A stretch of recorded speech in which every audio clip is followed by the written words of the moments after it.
So, we had just drawn LSTMs,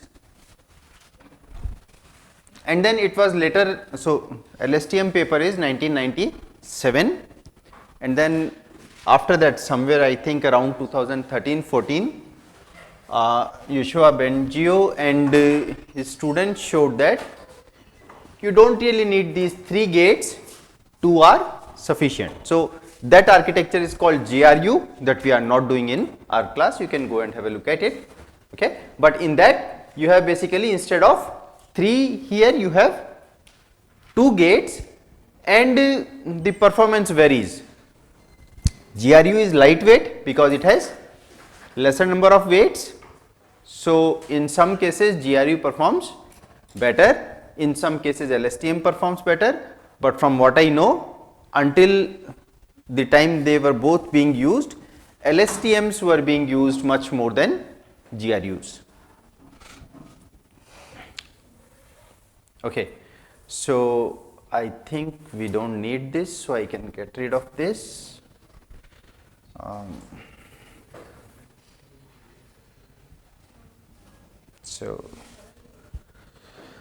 Okay. What is the date today? 13th.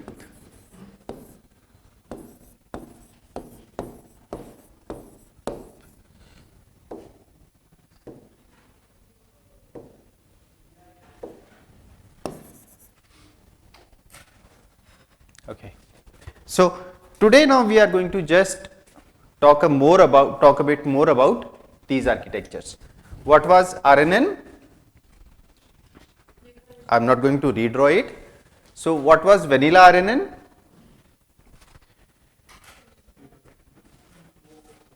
What was the architecture? So, you receive input from, so you receive input of kind X, and you also receive input of kind A, and all you do is you have these two things. What do? WAA times AT minus 1 plus WAX times XT plus bias, and then you take a 10H of this. This is the standard RNN unit, and then at the, so what I am going to do now is, so let us say if you, so we are going to talk about a couple of applications today, okay. So let us say if I want to do, so until now we were just talking about one application called, which one application we were talking about until now? Language modeling, right. So in which we are supposed to guess the next word, okay. So we are supposed to assign the probability to the next word. So let us say today if I want to ask you, how will you solve sentiment analysis with or without RNNs?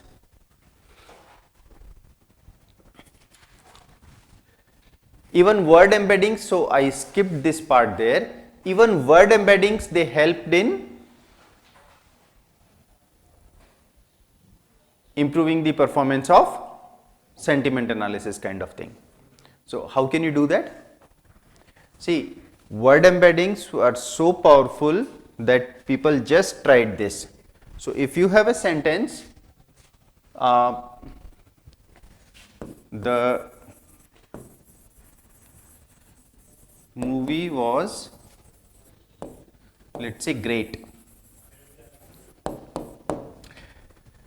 All you do is you take all these words, word embeddings, take average of all the vectors, feed it to a logistic regression unit, and that used to outperform a lot of previous methods. So how do you do? Word vector of this, word vector of this one, and let us say again they are all 300 dimensional, so 300 cross 1 for all of them, just add, okay, and you usually take average because, so you usually take average, but you see it is not really needed. So you take average, whatever comes is going to be a 300 cross 1 vector anyway. Feed this to a logistic regression.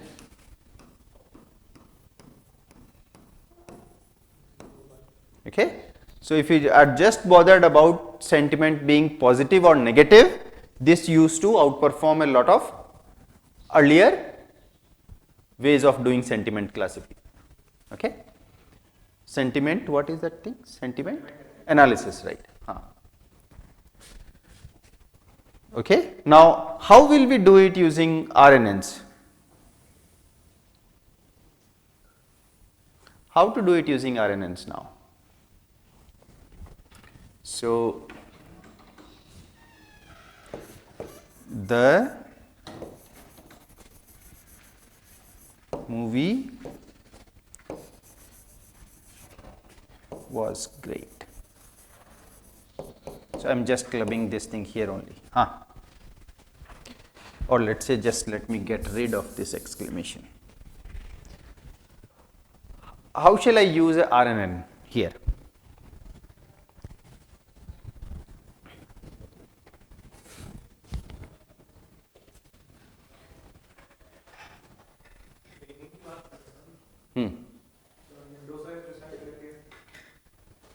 So, you should use RNNs or LSTM, I mean vanilla RNNs or LSTMs?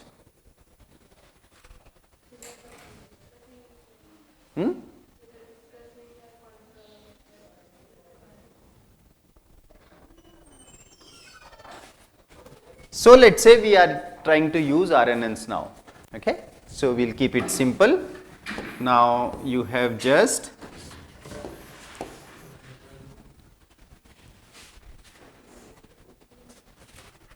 so this is, so what do you actually input here? Word embeddings. Okay.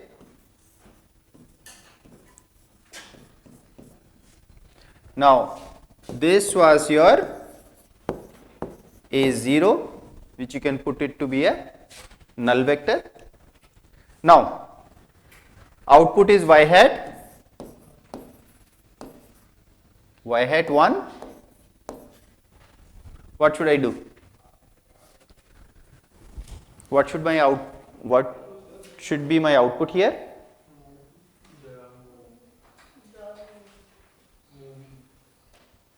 Okay. So, for those who came late, the problem that we are trying to solve is not language modeling, but sentiment analysis. So, I want to find the sentiment of this sentence, which is pretty positive in this case.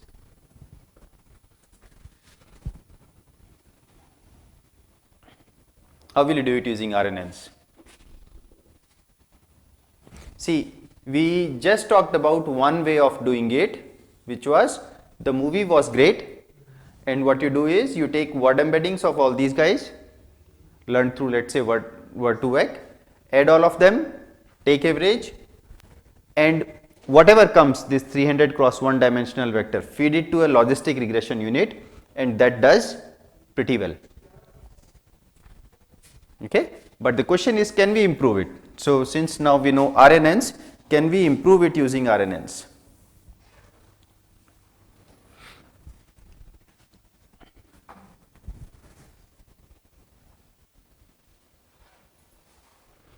So, one more question here.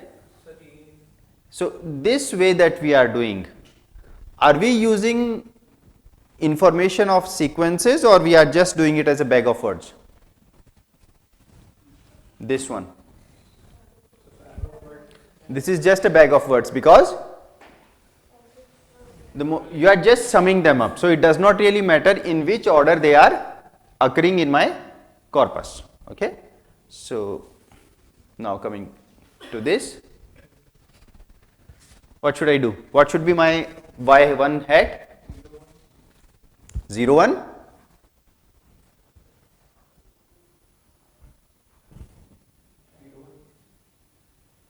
Zero one, okay.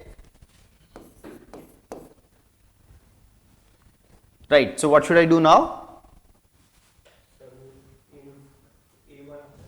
So, A1 and you have this. So, movie goes as x. So let me explicitly write, this was x1, this is x2. What now? So A1 comes,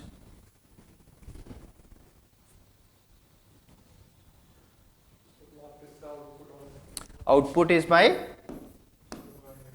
y hat 2 0 1, right? Next,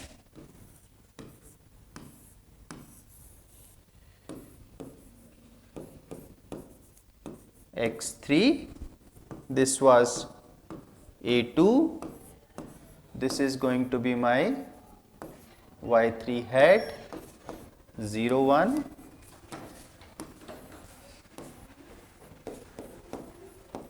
x4, y4 0 1, right? Does this make sense?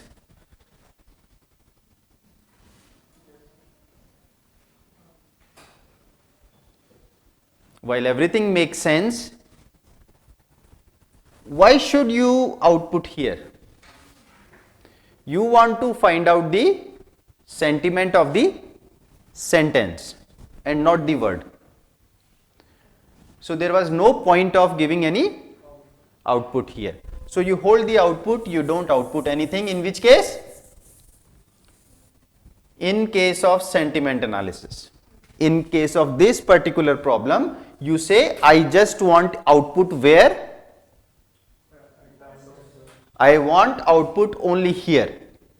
Okay. So all these things, even though I can output, I am not going to do so.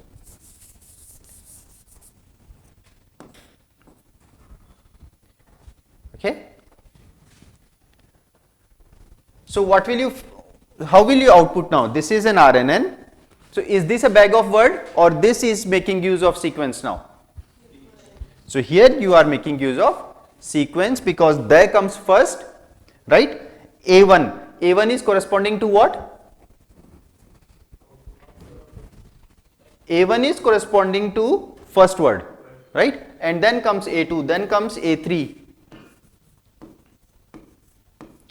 And all these are encoding the information of the previous length. Okay. So they are, so this A4, tell me what this A4 might be encoding.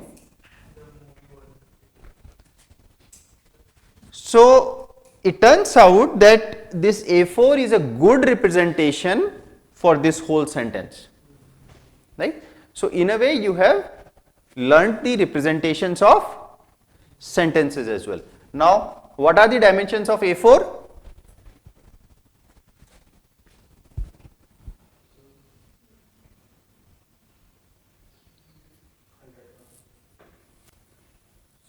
What are the dimensions of A4? 100 cross 300.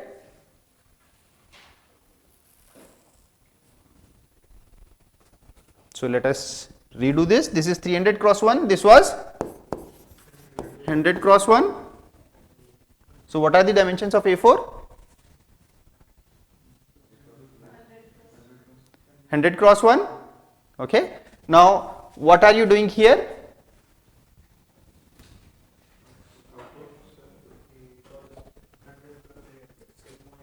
100 cross, why 300? So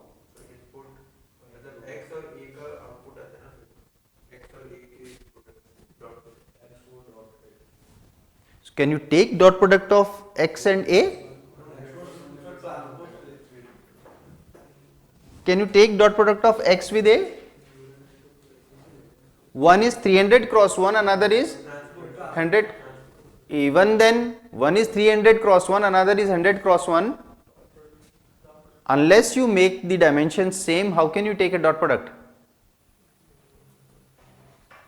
So the question here is, what are you trying to do here? It is very simple to answer, by the way. Logistic regression. So what? This A4 is 100 cross 1. So this last thing just looks something like this. You have So you have this vector of size 100 cross 1. So what is going on here is, I am writing somewhere, so let me write just here only. So this A4 is 100 cross 1. So there is nothing special about 100 cross 1, but this is how we have been treating it. Now you pass this to a and just take sigmoid, and this is going to do sentiment analysis for you. Okay. Now can you help me design a now see, it does not matter whether these units can be RNNs. So from now I will be using, I will be abusing this notation of RNNs. RNNs actually mean they can be vanilla RNNs, they can be GRUs, they can be LSTMs. But if I don't mention any such thing, RNNs means vanilla RNNs. So they can be RNNs, they can be GRU, they can be LSTM. And by far the architecture that is used is this one, not anymore by the way. These days people are not using LSTMs. Okay. So done.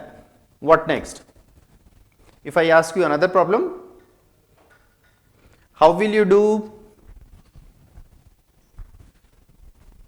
named entity recognition?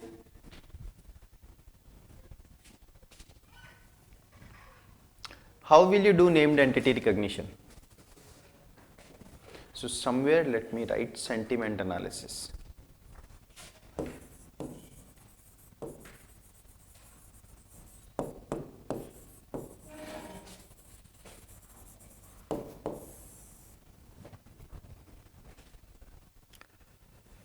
What about named entity recognition now?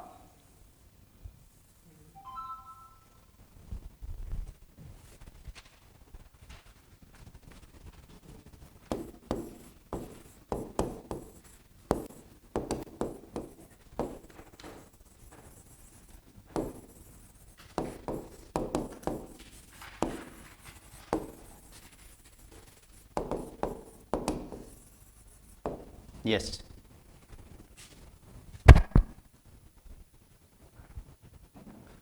How will you solve this problem of named entity recognition? So let's say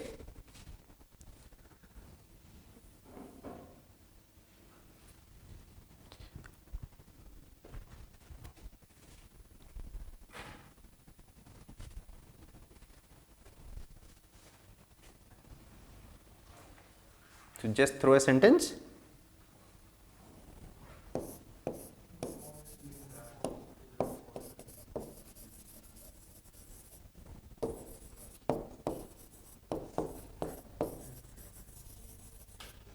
So Taj Mahal is in Agra.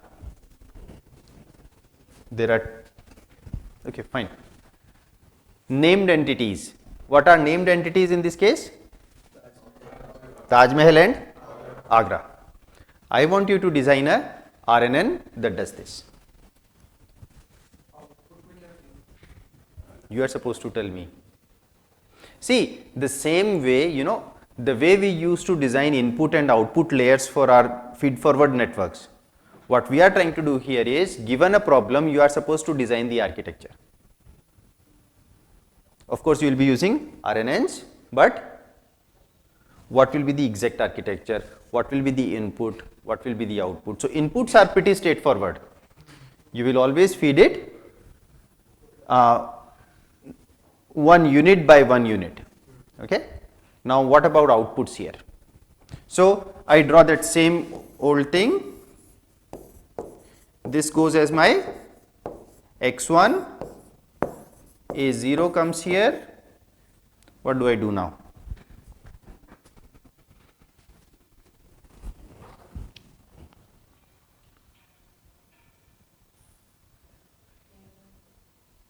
A1, okay.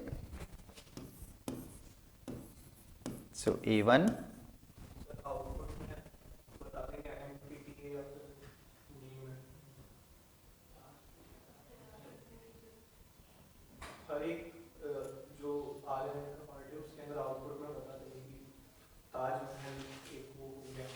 Does this make sense? So see, this time you are talking about every word, right? So you want to talk about whether this word is a named entity unit or not. So this is a named entity. You are going to say y1 hat whether it is 0 or 1. 1 if it is named entity. So similarly I am not drawing everything, okay, but or if I am at all doing it, let me do it very quickly. So this one,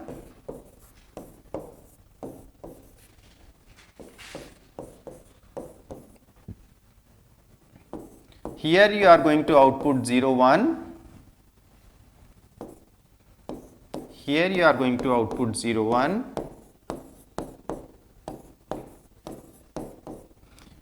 Give me the number of parameters in this neural network if I am using vanilla RNNs. Plain RNNs, I am not using LSTMs or GRUs. If I am using RNNs, what is the number of parameters here?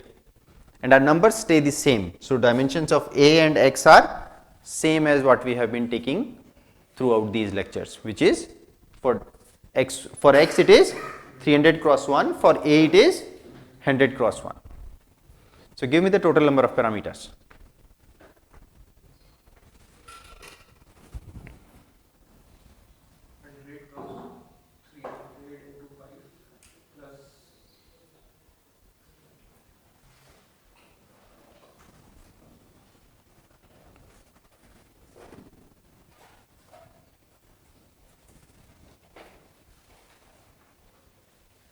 See, it won't help to stare here or to stare at me.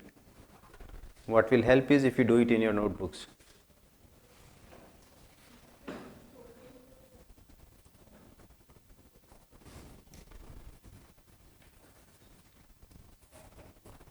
See, figuring out the number of parameters, the size of your weight matrices, that is a very crucial thing. If you don't know what are the weight matrices and what are their dimensions, your programs will not work.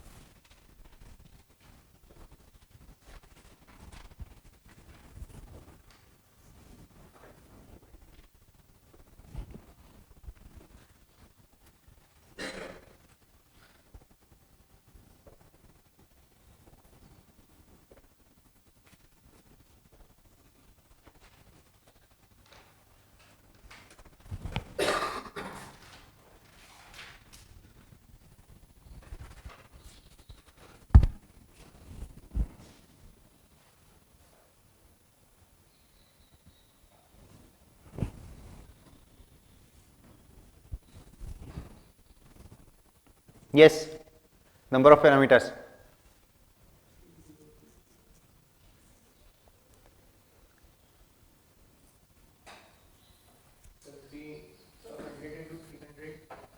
So how many parameter matrices are there? Okay, so give me the first answer. What is your number? 100 into 300 plus 100 plus 100 into 1 plus 1. Okay. Any other numbers? Divided by? Okay.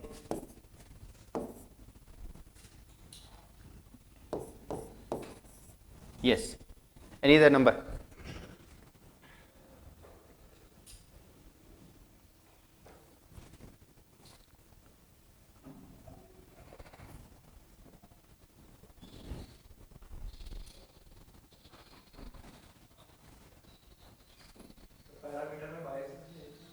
Yes.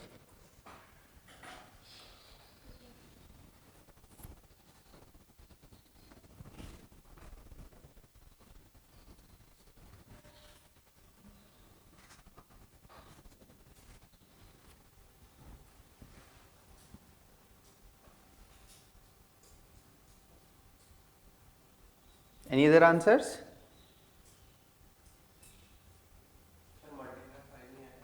Okay, so multiply 5 is not there. What else?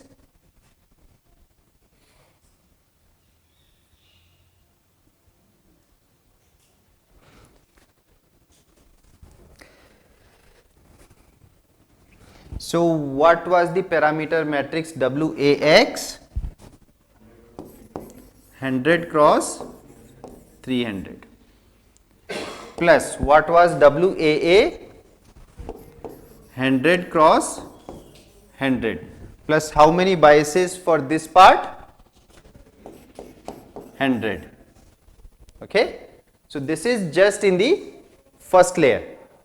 Now plus this is just logistic regression. So this is 1 cross 100 plus 1.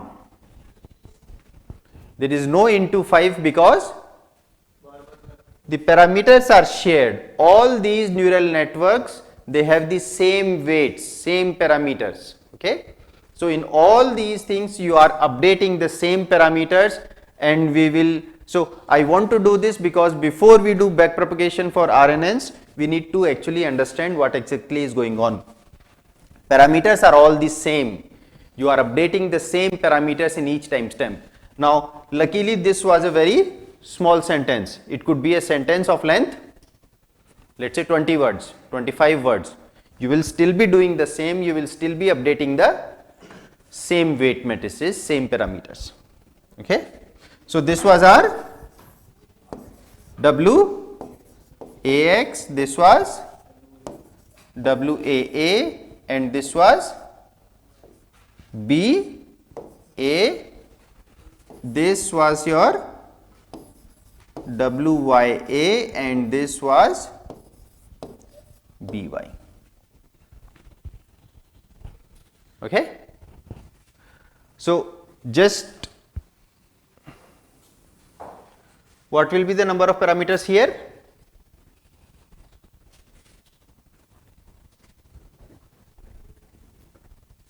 Any difference or same?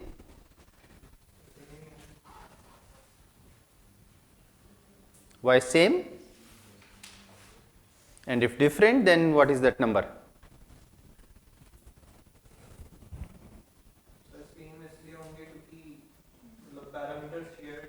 Mm-hmm.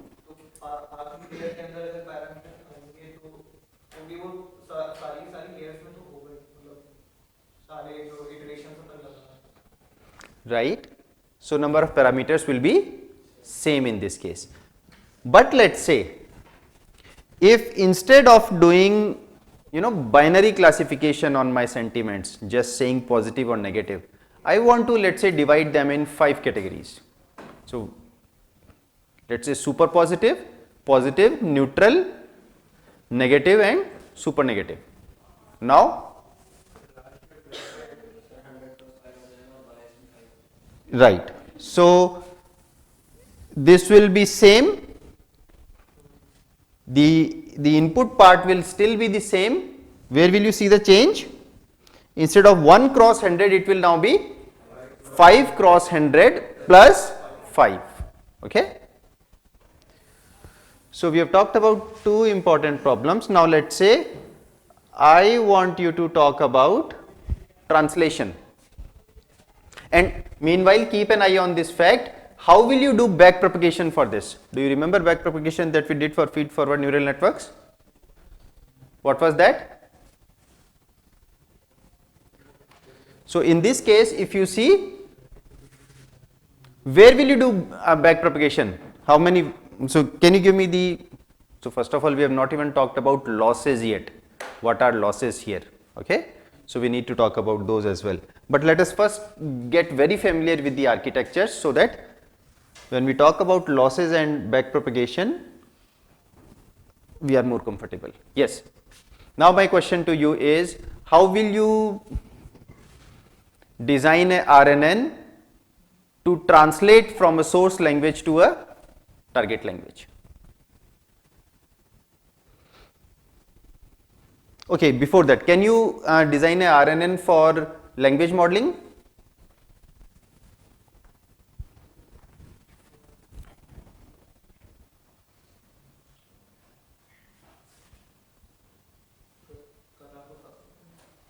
So can you help me repeat?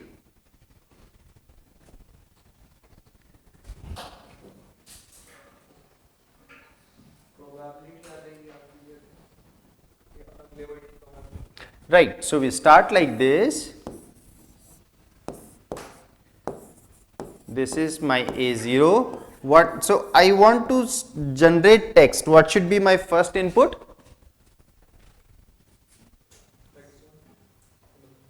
There is no x1. So there is no x1 because I want to generate x1. So what should be my first input?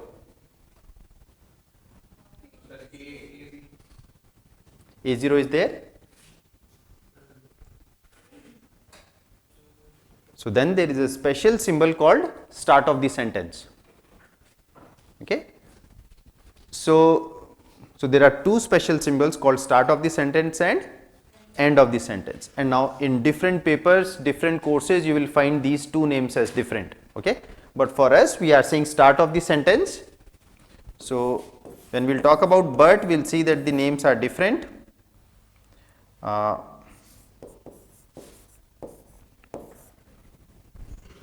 So you input start of sentence and then what is it supposed to output? Is it supposed to output here? What will that be?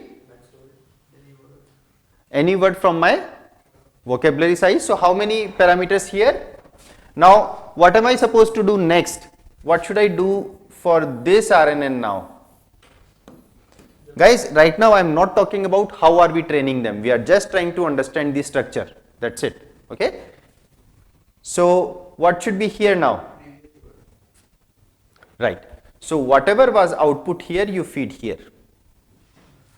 Whatever is output here, you feed to the next one. And you keep on doing this until you generate end of sentence. Okay. How many parameters here? I mean, you can keep on doing this. So let's say we have generated E of S. How many parameters here in this case?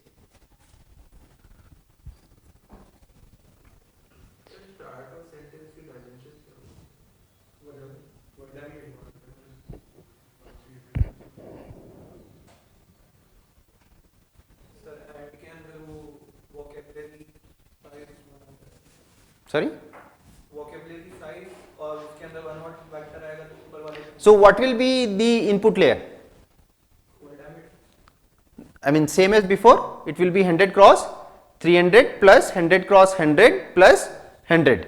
So that guy remains the same because we are not making any changes, we are just making changes in the output layer. So what will be my YWA? Sorry, WYA? That is now mod V cross 100 because in my output layer now I have mod V neurons. So mod V cross 100, is this fine? Because we are taking softmax here, my word can be any of my word in the vocabulary. So mod V cross 100 plus mod V. Okay. Alright, so this is also done. Now we come to translation.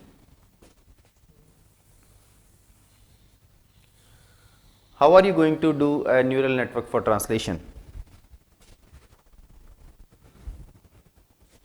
From language 1 to language 2 or from source language to target language.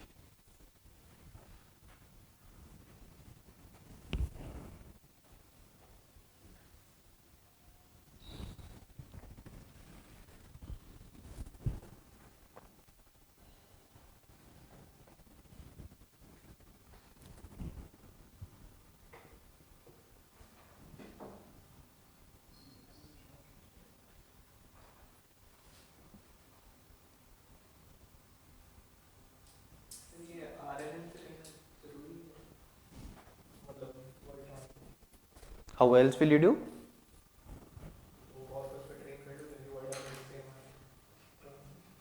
Sorry?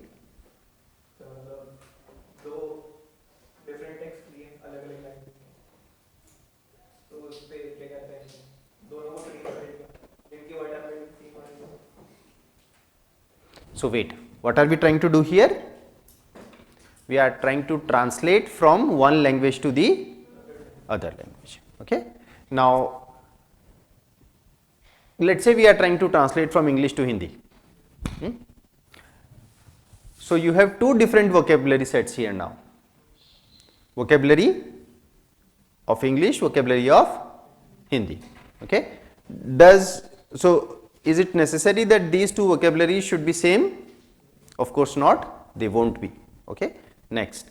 So, how will you first encode what will be your architecture?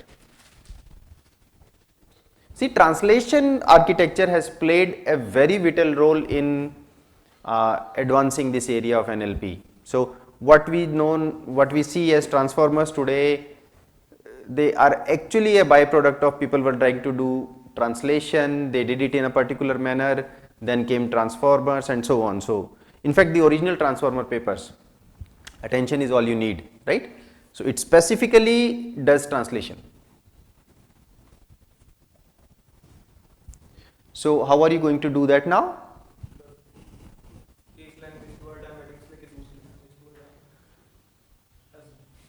So, what is it that you are supposed to do at a high level?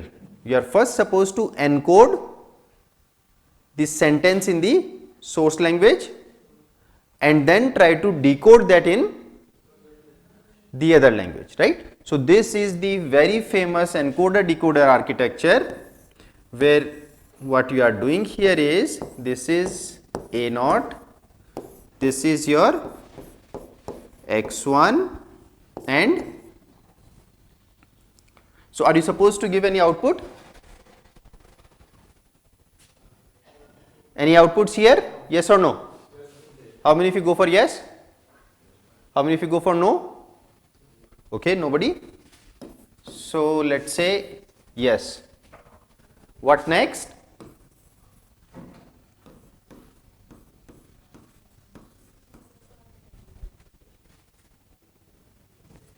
So let's say I have give me a very small English word, English sentence. I am fine, right? So this is I am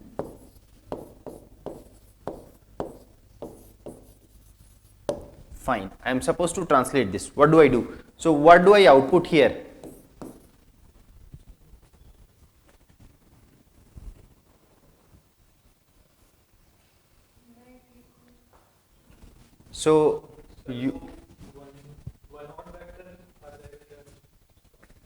So you want to say the translation. So done. मैं ठीक हूँ. Make sense?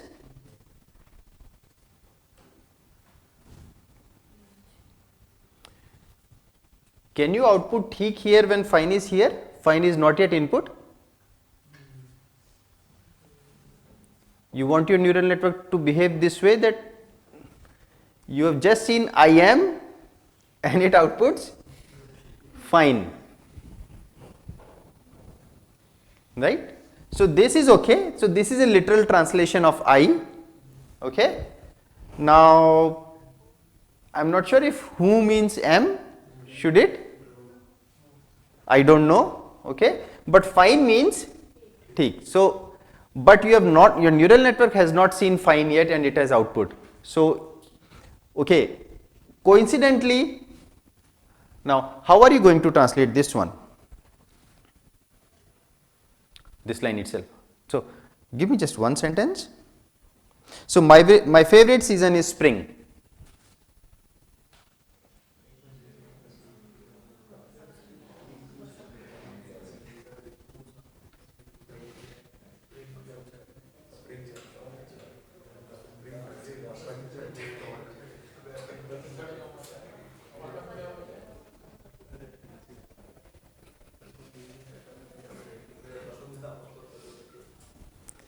So okay, my favorite season is spring.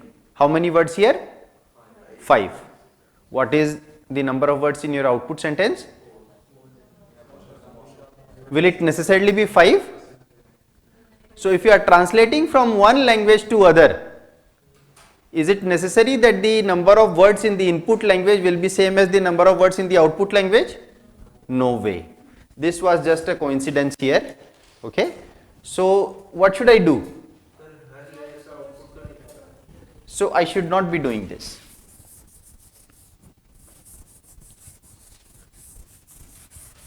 What should I do then? Okay. Right. Right. So this you call as, so this is encoder. Okay. And now what you do is, what is this guy? So A0, this is A1, this is A2, and this is A3. So from what we understand until now, A3 encodes the whole sentence. Okay. So you now pass it to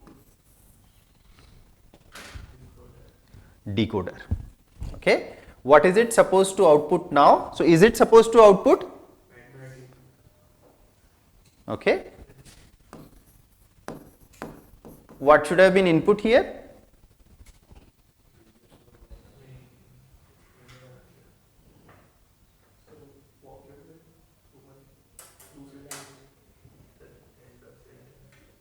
So this was, so there should be end of sentence, and after that this one should be start of the sentence. So start of the sentence, then first output is मैं, and then what should I do here?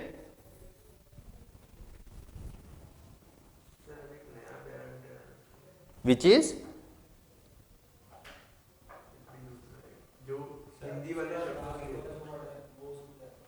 right. So this one comes here,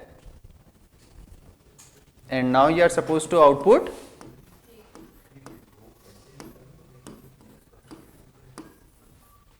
this one comes here, and then you finally also output the end of sentence token. Okay, and this is called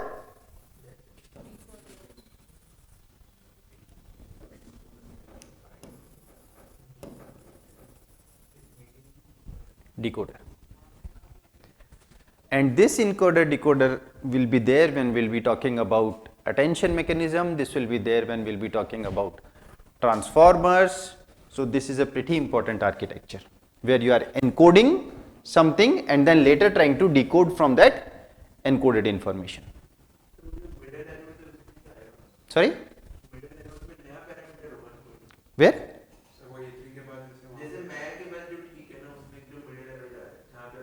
This one? Yes. These guys? See, so what do you want to do? Can you use the same parameters as you were using there?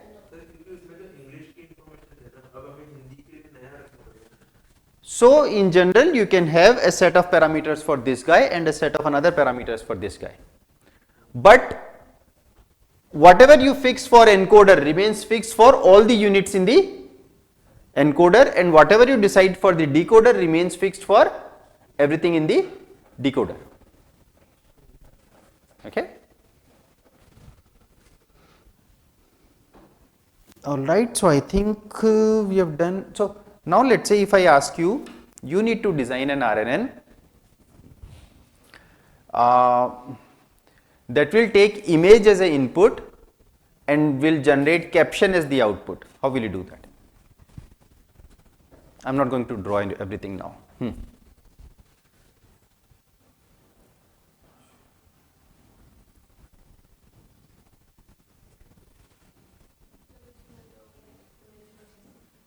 No.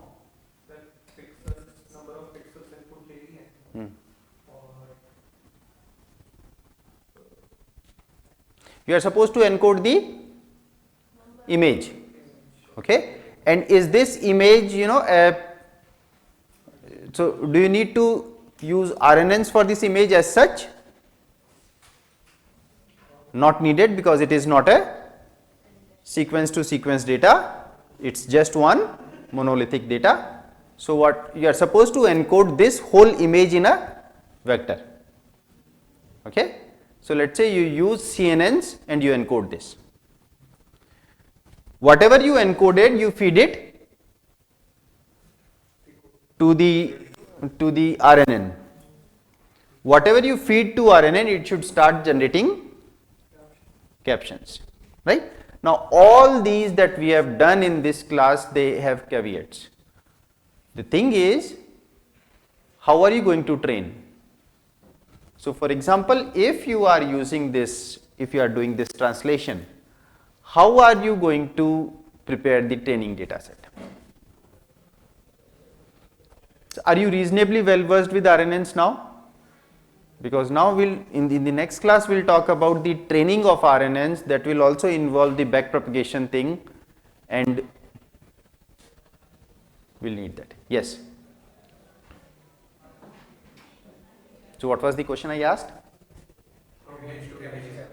Huh? Yes, no, after that.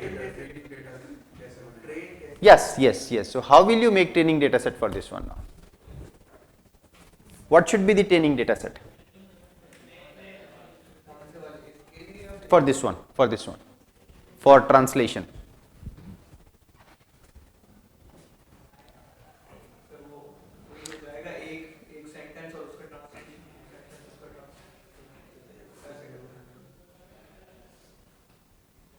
Right. So you need two parallel corpus.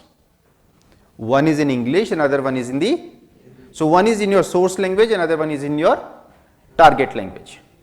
Okay. You need to have sentence by sentence, because if the translation of first sentence is somewhere, if it is not aligned, then are you going to get good results? Of course not. So it has to be parallel corpus. First sentence, then translation of first sentence, and so on. Okay. Next, what kind of training data set will you have for if you want to compute review of movies, where you assign review from 1 star to 5 star. So you are given a text review and you are supposed to assign 1 star, 2 star, 3 star, 4 or 5 star. So the full review, does it matter how big the review is? See, if you don't use RNNs, it matters. Why?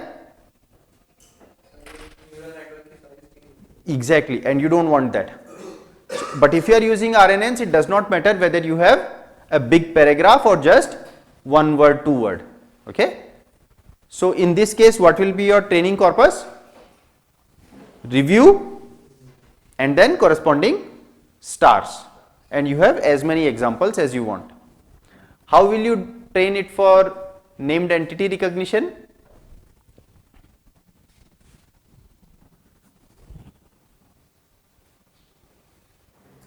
NER, what should be my training data set? Sentence or her word is Right. So the corpus and corresponding to every word, whether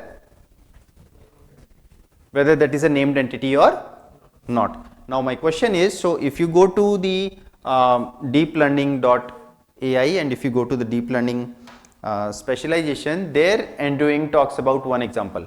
He said, so the example is this.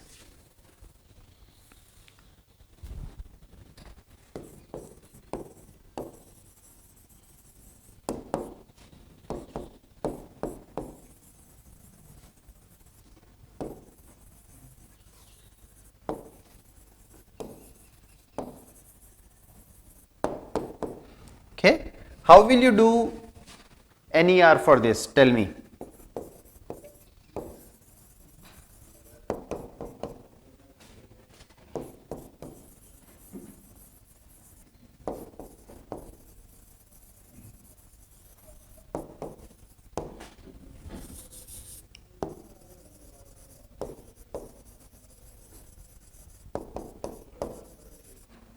Was a great precedent.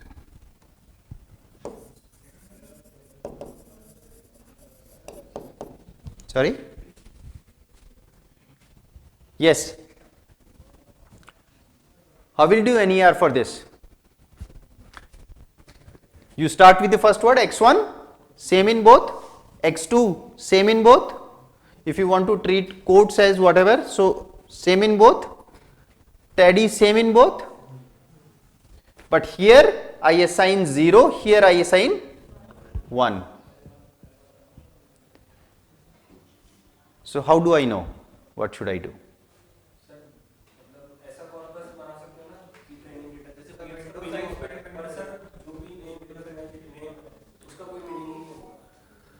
Yes, so how do I encode this information?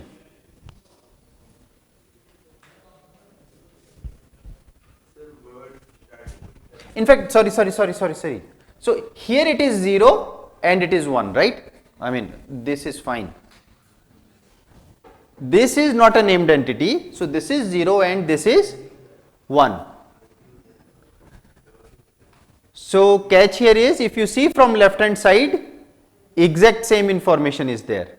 So if your neural network has seen only until here, right, it has no way to differentiate between the two. But if you see right hand side, we have some information which can help us decode that this is named entity, and this is not. Okay. So you almost never, except when you are doing language modeling, you almost never use one directional RNNs. What you actually use is two dimensional RNNs. Okay. I think we'll do that in next class, but you are not supposed to do anything. For that same thing, you learn a neural network this way with one set of parameters, and with another set of parameters you also learn from last to beginning. Okay. So that way, and then you finally concatenate the output of both and use that as to do your rest of the calculations and not just one way calculation. We'll do it in the next class. Done for today.